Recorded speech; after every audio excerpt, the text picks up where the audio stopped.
मुझे उस रात का वाकया आज भी साफ याद है। एक पुरानी जर्जर फाइल, उसके पन्नों पर जमी धूल और उस धूल के नीचे दबी एक मौत। एक ऐसी मौत जिसे मौत कहना ही शायद सबसे बड़ा झूठ था।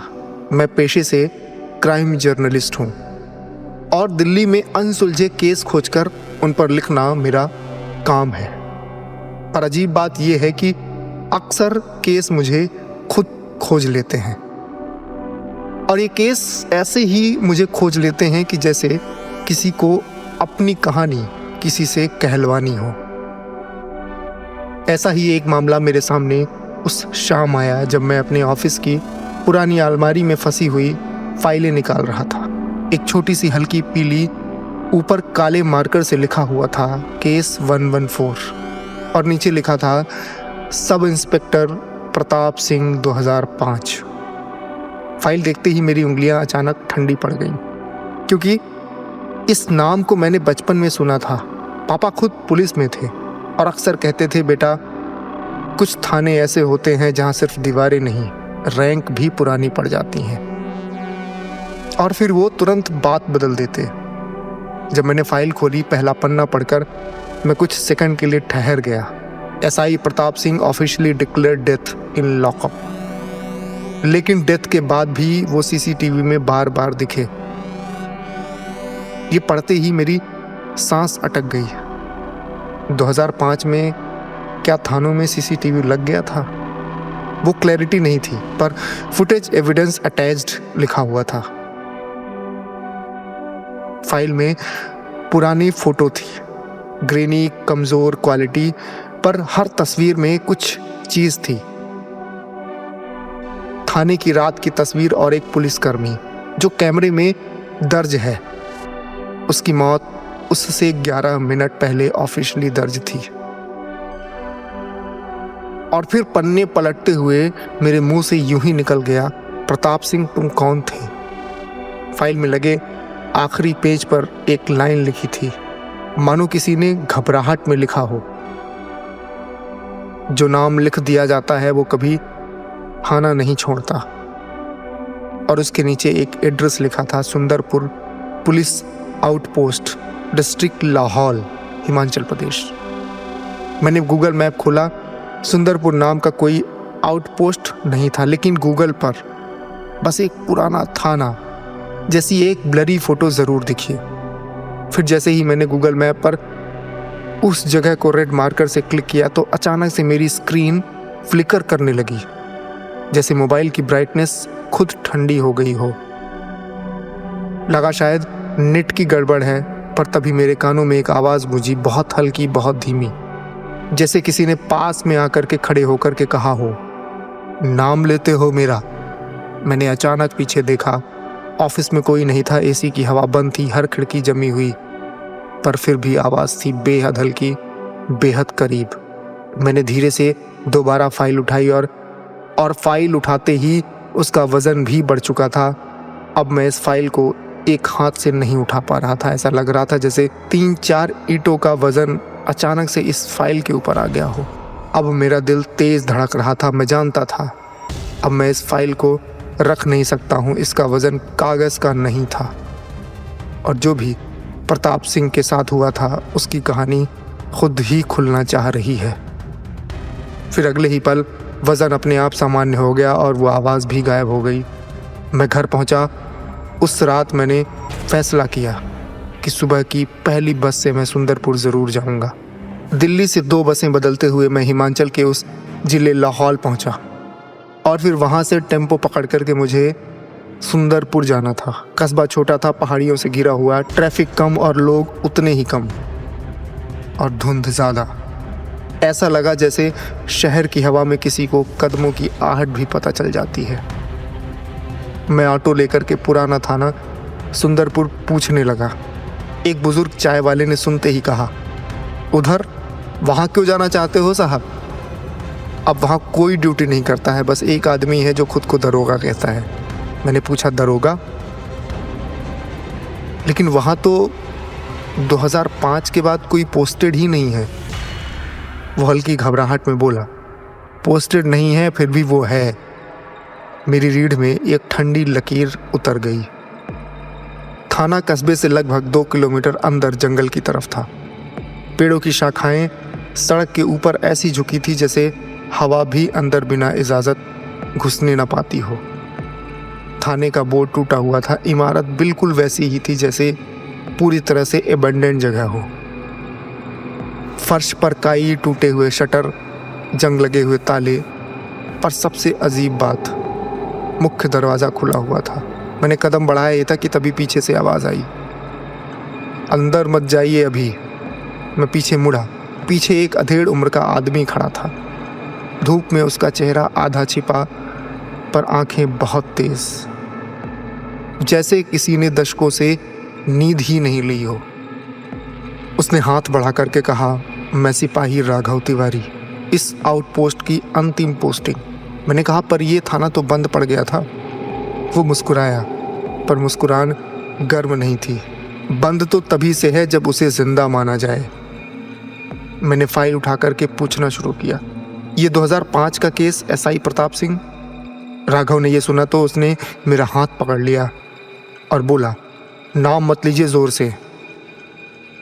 अच्छा, आपने पहले कभी ये नाम लिया तो सुना तो नहीं किसी ने? मैंने सिपाही राघव की ये बात सुनी तो मेरे गले से आवाज़ निकली, हाँ, कल रात इस फाइल को पढ़ते वक्त जब मैंने ये नाम लिया तो कुछ समय के लिए बहुत कुछ अजीब हुआ था।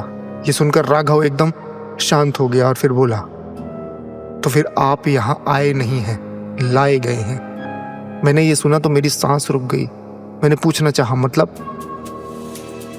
वो मेरी आंखों में देख करके बोला, एसआई प्रताप सिंह, जिनकी मौत कागजों पर हुई थी, वो आज भी रात के 2:17 पर इसी थाने में चक्कर लगाते हैं और उनका नाम जहाँ होता है वो खुद पहुँच जाते हैं।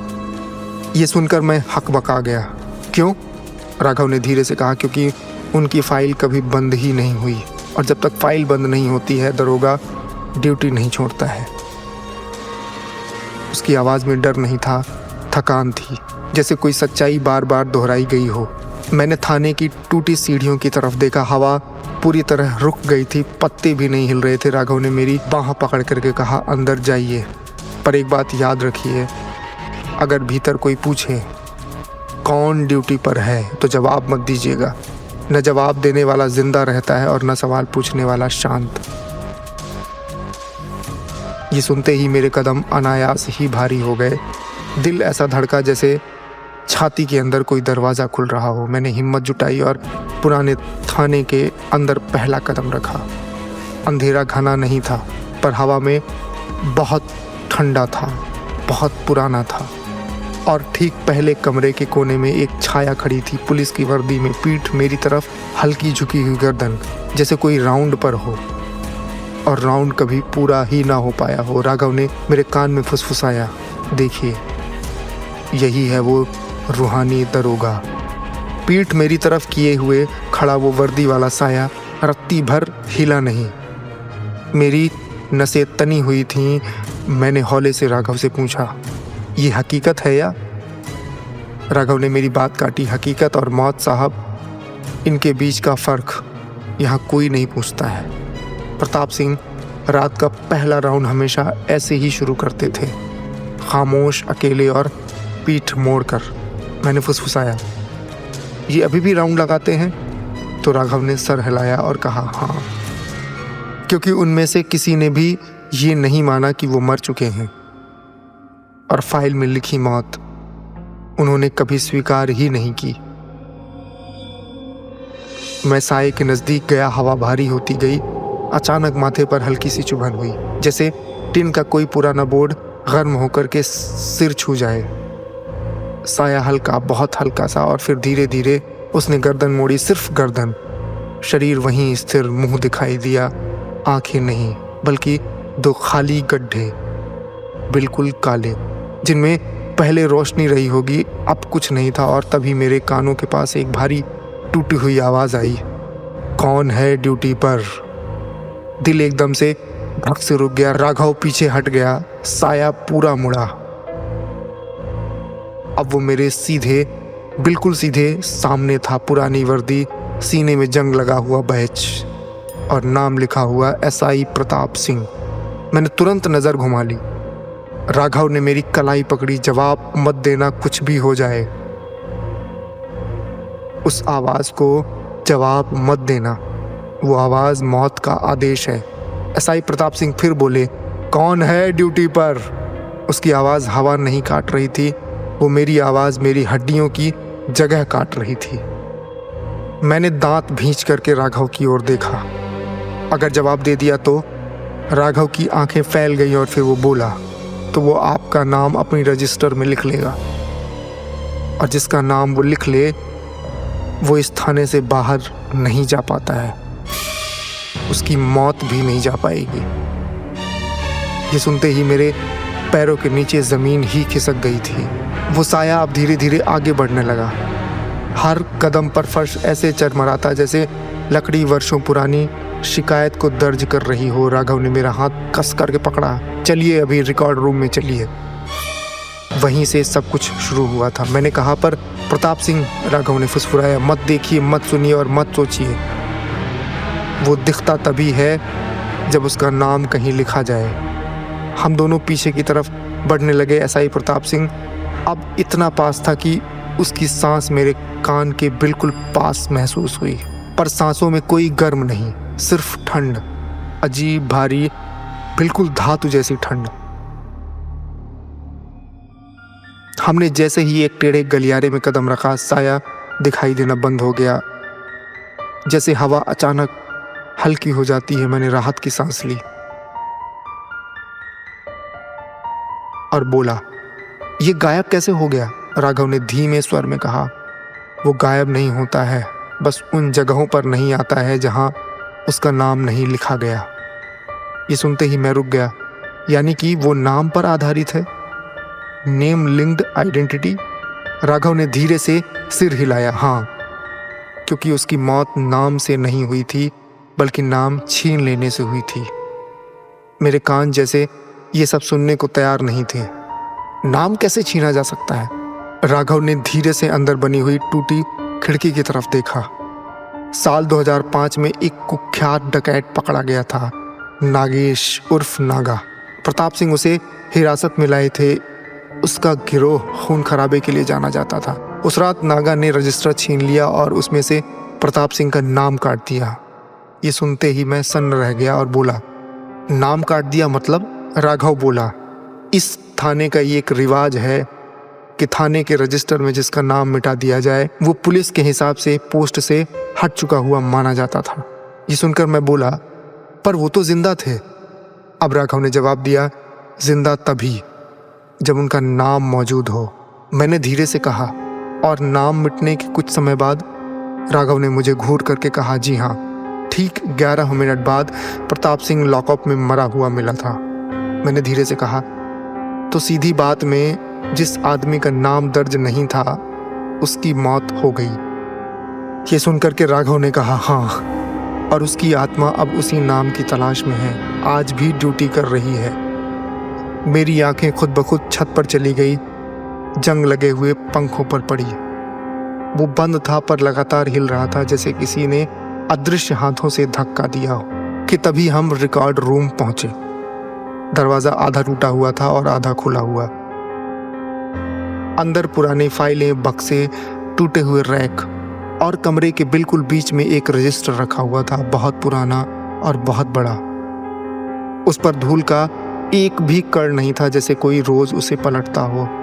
मैंने धीरे धीरे उसे खोला। पहला पन्ना पोस्टिंग की एंट्री, दूसरा पन्ना अटेंडेंस रजिस्टर, तीसरा ड्यूटी रोस्टर और चौथे पन्ने पर एसआई प्रताप सिंह नाम पर 2 मोटी हुई खुरदरीन लकीरें कटी हुई थीं, इतनी गहरी कि पन्ना भी फट चुका था। मैंने कांप कर पूछा, ये किसने काटा होगा?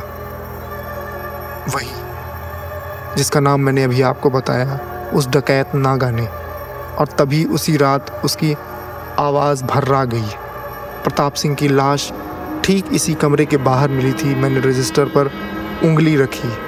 लकीरों में छिपी हुई स्याही फैली नहीं, पर हल्का सा धुआं उठा, जैसे किसी ने अभी अभी उसे छुआ हो।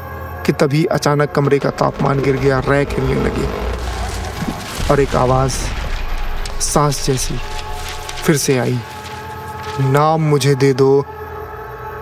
और ये सुनते ही मेरे कंधे भारी हो गए। राघव ने दबी आवाज़ में कहा, अब वो यहाँ है और जब रजिस्टर खुला हो तो वो किसी को भी ड्यूटी पर घोषित कर सकता है।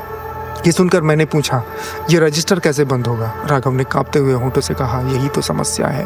राघव ने इतना ही कहा था कि रजिस्टर का पन्ना अपने आप पलटा, बहुत धीरे धीरे, और नामों की लिस्ट वाले पेज पर एक नई जगह खाली थी, जैसे कोई उस खाली जगह पर मेरी ओर उंगली से इशारा कर रहा हो। तुम्हारा नाम? ये आवाज़ सुनते ही राघव ने मुझे पकड़ करके पीछे खींचा। भागिए, अगर उसने आपका नाम लिख लिया तो आप भी इस थाने की ड्यूटी से कभी नहीं छूट पाएंगे। हम कमरे के बाहर भागे ही थे कि तभी ठक ठक ठक कदमों की आवाज़ गूंज गई, धीमी, स्थिर और बिल्कुल वैसी जैसे किसी भारी बूट की धातु जमीन पर पड़े। दरोगा अपने अगले राउंड पर निकल चुका था। मैंने राघव से पूछा, अब क्या, अब कैसे बचेंगे हम?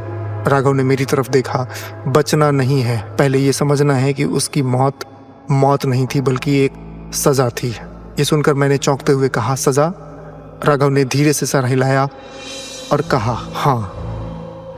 और जब तक उसकी सज़ा की वजह नहीं मिलती है, ना वो छूटेगा और ना हमें वो छोड़ेगा। मैंने घबराई हुई आवाज़ में पूछा, तो हम पहले क्या करेंगे? राघव बोला, उस रात के 11 मिनट की सच्चाई ढूंढेंगे। मैंने पूछा, कहाँ मिलेंगे वो 11 मिनट? राघव ने टूटी हुई दीवार की तरफ इशारा किया जहाँ उसकी लाश मिली थी, लॉकअप नंबर 2।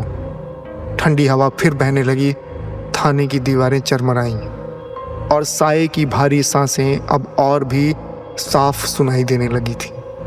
हम दोनों उसी दिशा की ओर बढ़े जहाँ प्रताप सिंह ने अपनी आखिरी ड्यूटी दी थी। थाने के गलियारे में कदम रखते ही हवा एक बार फिर से भारी हो गई, जैसे दीवारें भी जानती हों कि हम उस जगह की तरफ जा रहे हैं जहाँ 40 साल पहले एक नाम हमेशा के लिए काट दिया गया था। राघव धीरे धीरे आगे बढ़ रहा था। उसकी हथेली पसीने से भारी थी, पर उसकी चाल ऐसी जैसे किसी कैदी की हो जिसे फांसी पर ले जाया जा रहा हो। एक जंग लगा हुआ लोहे का दरवाज़ा था, लॉकअप नंबर 2। दरवाजे पर पुराने खून के धब्बे अब काले पड़ चुके थे। दरवाज़ा थोड़ा खुला हुआ था और अंदर किसी ने अभी अभी इसे धकेला हो ऐसा लग रहा था। मैंने कांपते हुए कहा, प्रताप सिंह यहीं मिला था। राघव ने धीरे से सर हिलाया और मौत का टाइम रात के 2:17। ठीक उसी वक्त थाने के बाहर सीसीटीवी में उसे जीवित देखा गया था। ये सुनकर के मेरी सांसें रुक गईं। मतलब वो 2 जगह एक साथ था? राघव ने आंखें बंद की और बोला, हाँ, क्योंकि मरा हुआ नाम और जिंदा शरीर एक जगह नहीं रह सकते हैं। मैं समझने की कोशिश कर रहा था पर दिमाग मानो धुंध में डूब रहा हो। राघव ने धीमे स्वर में बताया, कहते हैं नागा ने प्रताप सिंह को इस लॉकअप में बांध कर पीटा था, पर मौत पीटने से नहीं हुई थी। तो मैंने पूछा, फिर? मेरे सवालों का जवाब देते हुए राघव का गला सूख गया।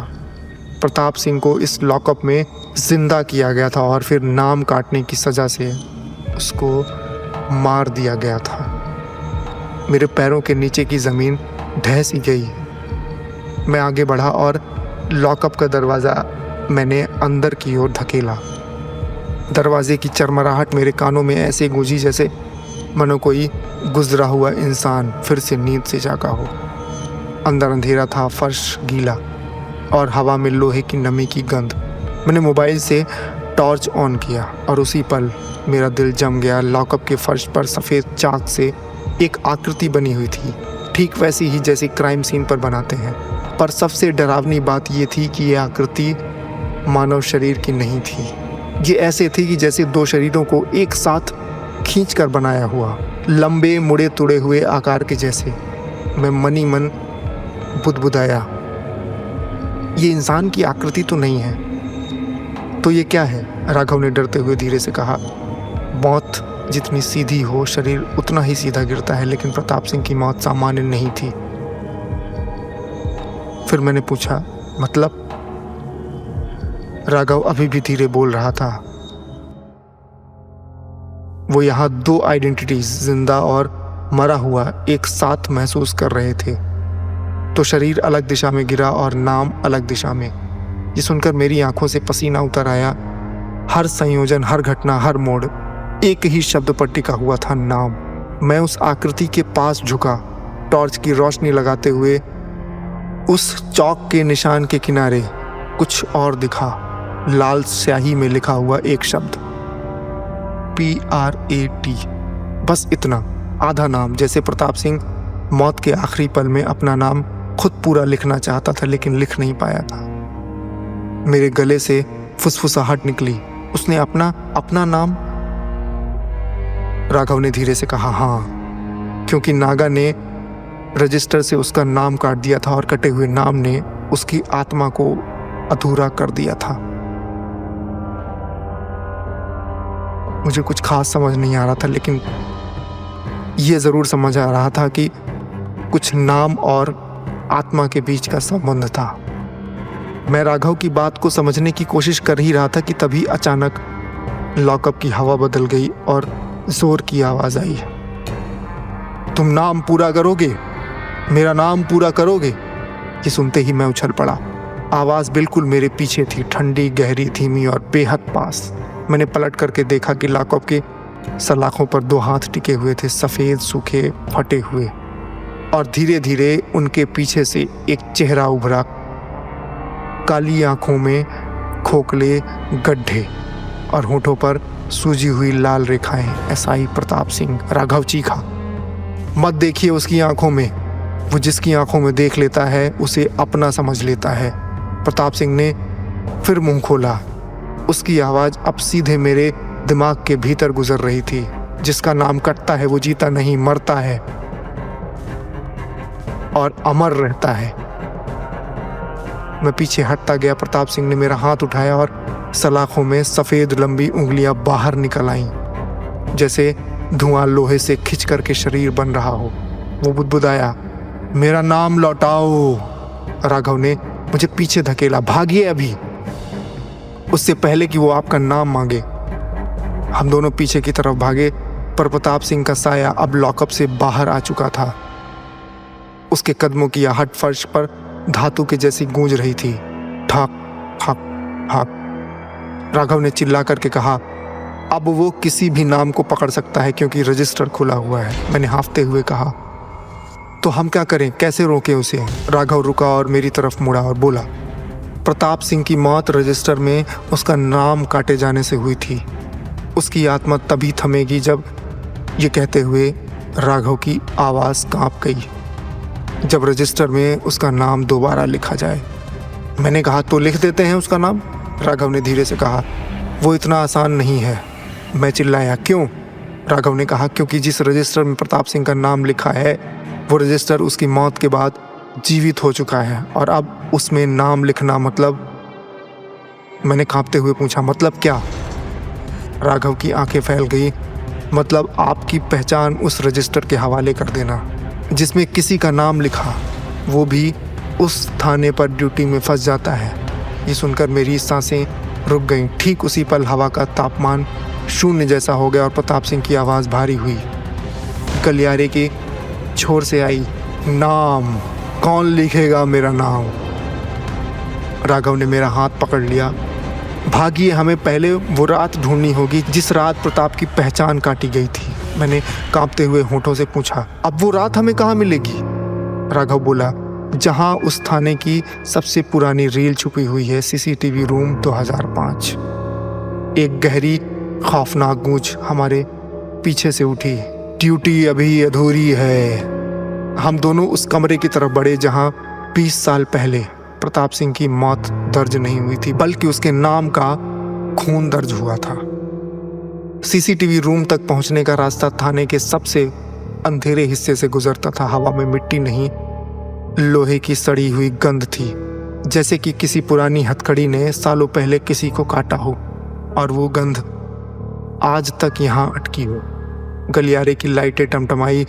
राघव ने धीरे से कहा, 2005 में इस सीसीटीवी कैमरे में सब कुछ रिकॉर्ड हुआ था, पर उसका बैकअप कभी किसी ने नहीं देखा। मैंने पूछा क्यों? वो रुका और मेरी ओर मुड़ा। क्योंकि बैकअप देखने वाला कभी वो कमरा छोड़ नहीं पाया। ये सुनते ही मेरे रीढ़ में एक बार फिर से ठंडक दौड़ चुकी थी। हम आगे बढ़े। सीसीटीवी रूम का दरवाजा पुराना जंग लगा हुआ, जैसे किसी लंबे समय से उसे छुआ नहीं हो। राघव ने हिम्मत करके उसे धक्का दिया। दरवाजा खुल गया और सामने था एक छोटा अंधेरा कमरा। चारों ओर पुराने टीवी मॉनिटर, सब बंद सिवाय एक के screen number 4 lockup 2। Black and white granny footage चल रही थी। मैंने हौले से कहा, ये फुटेज कैसे चल रही है? ये तो 20 साल पुरानी है। राघव की सांस अटक गई। यही तो, क्योंकि फुटेज खुद नहीं चलती है, चलवाया जाता है। मैं धीरे धीरे स्क्रीन के पास गया। फुटेज में लॉकअप 2 दिखाई दे रहा था। लाइट टिमटिमा रही थी। अंदर नागा बैठा हुआ था, हथकड़ी में बंधा हुआ, चोटें, खून, सांसें टूटती हुई। और तभी स्क्रीन पर दरवाज़ा खुला। एसआई प्रताप सिंह अंदर आया, जिंदा, थका हुआ पर दृढ़।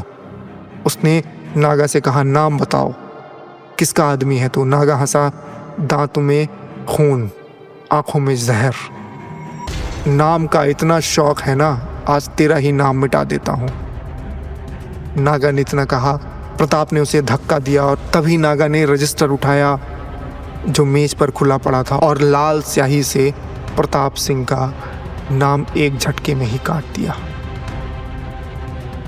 स्क्रीन पर बिजली की एक हल्की चिंगारी से निकली और साथ ही प्रताप सिंह का चेहरा अचानक सफ़ेद पड़ गया। वो लड़खड़ाया, पीठ दीवार से लगी और उसी पल स्क्रीन की रोशनी अचानक चमकी। मैंने आंखें भींच लीं।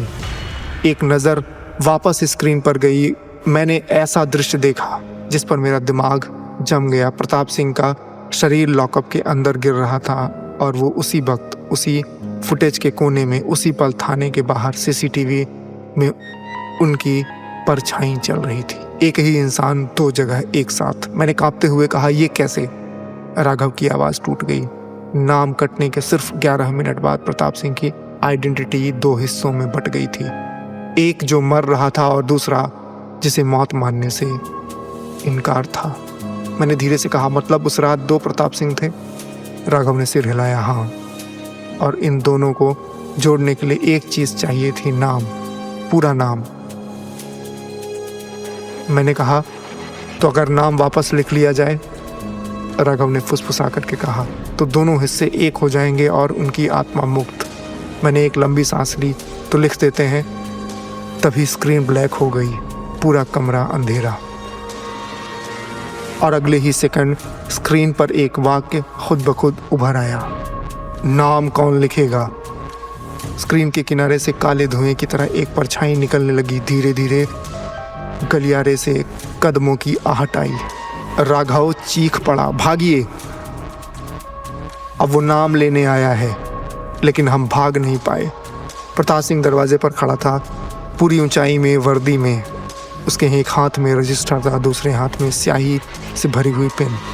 उसकी आवाज़ अब भारी नहीं थी, बहुत साफ थी। नाम लिखो। मैंने राघव से कहा, अगर हम नाम लिखते हैं तो? राघव ने कहा, तो उसकी मुक्ति होगी, पर शायद आपकी नहीं। मेरी आंखें फैल गईं। क्यों? राघव की आंखों में आंसू आए। क्योंकि रजिस्टर में जो नाम लिखता है उसका नाम भी उसी रजिस्टर में दर्ज हो जाता है, यानी कि वो भी इसी थाने में ड्यूटी में जुड़ जाता है। मेरी सांसें थम गई और तभी प्रताप सिंह बोला, डर मत, नाम पूरा कर दे, बाकी मैं संभाल लूँगा। अब प्रताप सिंह का चेहरा पहले जैसा डरावना नहीं था, थका हुआ था, मिन्नत कर रहा था। मैंने धीरे धीरे कदम बढ़ाया, रजिस्टर हाथ में लिया, कलम उठाई और पहली बार प्रताप सिंह की आंखों में देखा। उनमें गड्ढे नहीं थे। अंदर कहीं बहुत गहराई में एक इंसान छुपा हुआ था। मैंने रजिस्टर में लिखा, प्रताप सिंह, पूरा नाम। और जैसे ही आखिरी अक्षर पूरा हुआ, पूरा थाना हल्के पीले उजाले से भर गया। हवा गर्म हो गई, पुरानी ट्यूबलाइटें चमक उठी, ढही दीवारें कांपने लगीं और प्रताप सिंह का साया धीरे धीरे धुंध में बदलने लगा। उसने जाते जाते एक आखिरी बात कही, अब ड्यूटी पूरी हुई, और वो हवा में घुल गया। एक झटका सा आया, रजिस्टर मेरे हाथ से गिर गया, खुला पन्ना पलटा और नीचे एक लाइन लिखी हुई थी, केस क्लोज्ड। बस यही 2 शब्द। मैंने राघव की तरफ देखा, वो घुटने पर बैठ गया और उसके चेहरे पर पहली बार शांति दिखी और भरे हुए गले से उसने कहा, 40 साल बाद आज वो मुक्त हुआ। वो फुसफुसाया। मैंने पूछा, तो अब सब खत्म? राघव ने एक लंबी सांस छोड़ी, हाँ, सिवाय एक चीज के। मैंने कहा, क्या? राघव ने मुझे देखा और उसकी आवाज कांप गई। रजिस्टर में नाम तो पूरा हो गया। वो रुका और बोला, कलम किसने पकड़ी थी? ये सुनकर मेरे पैरों में जैसे बिजली दौड़ पड़ी। मैंने रजिस्टर उठाया तो पर्दे की हवा से पन्ने पलट रहे थे और आखिरी पन्ने पर एक ताज़ा लाल स्याही की लाइन थी, रिटन बाई। लेकिन उसके आगे कुछ नहीं लिखा था, बिल्कुल खाली।